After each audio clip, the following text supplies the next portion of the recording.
بسم اللہ الرحمن الرحیم۔ السلام علیکم۔ آج ہم بات کرتے ہیں کہ رمضان میں قبض سے بچنے کے لیے کیا خوراک استعمال کرنی چاہیے۔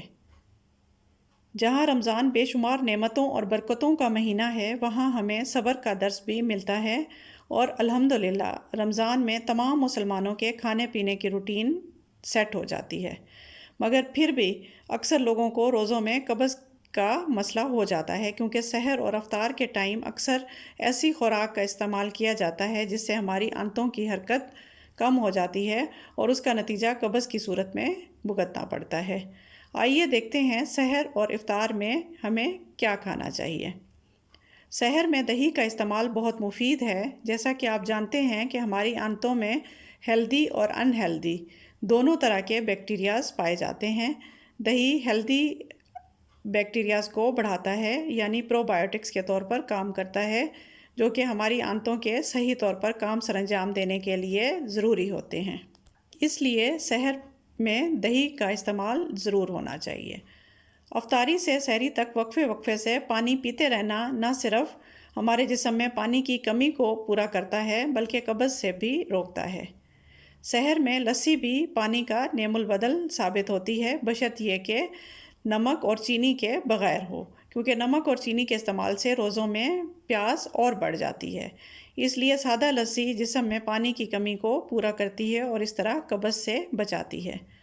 اکثر لوگ سحر پر انڈا تو کھا لیتے ہیں، جو سارا دن توانائی مہیا کرتا ہے، لیکن اگر اس میں سبزیاں بھی کاٹ کر ڈال لی جائیں تو ہمیں اس طرح فائبر بھی ساتھ ہی مل سکتا ہے۔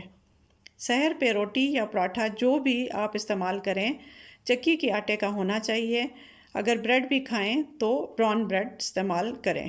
اگر آپ کو قبض رہتی ہے تو بہتر ہے رات کو 2-3 دانے انجیر کے بھگو کر رکھیں اور صبح سحر میں نہار منہ وہ پانی بھی پی لیں اور انجیر بھی کھا لیں۔ یہ قبض کا آزمودہ نسخہ ہے۔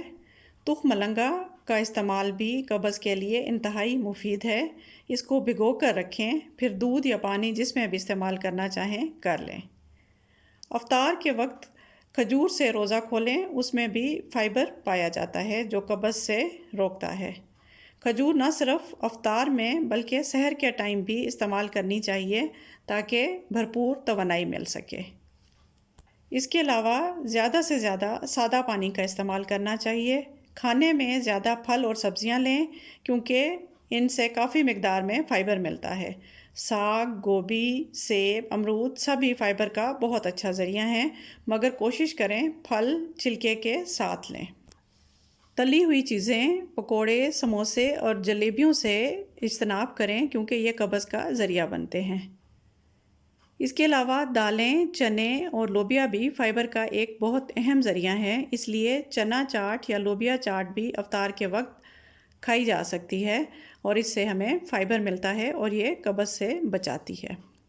افطار میں چکی کے آٹے کی روٹی، براؤن بریڈ یا براؤن چاول کا استعمال کیا جا سکتا ہے۔ اگر گوشت بھی استعمال کریں تو اس میں سبزیاں ملا لیں۔ اس طرح پاستے میں بھی سبزیاں ملائی جا سکتی ہیں جو قبض نہیں ہونے دیتی۔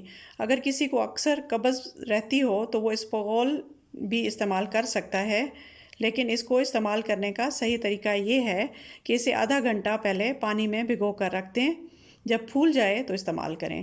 اس طرح یہ قبض میں مفید ثابت ہوتا ہے۔ اگر خالی اسپغول کھا کے پانی پی لیا جائے، جیسا کہ اکثر لوگ کرتے ہیں، اس طرح بلکہ اور قبض بڑھتی ہے۔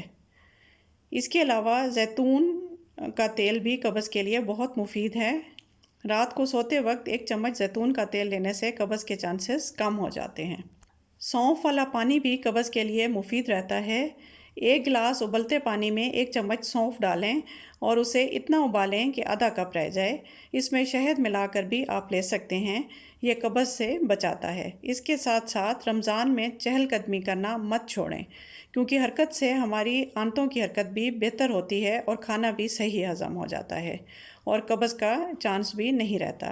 اس لیے سحر اور افطار کے 1 گھنٹے بعد ضرور چہل قدمی کریں۔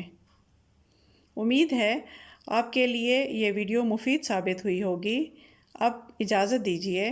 اللہ نگہبان۔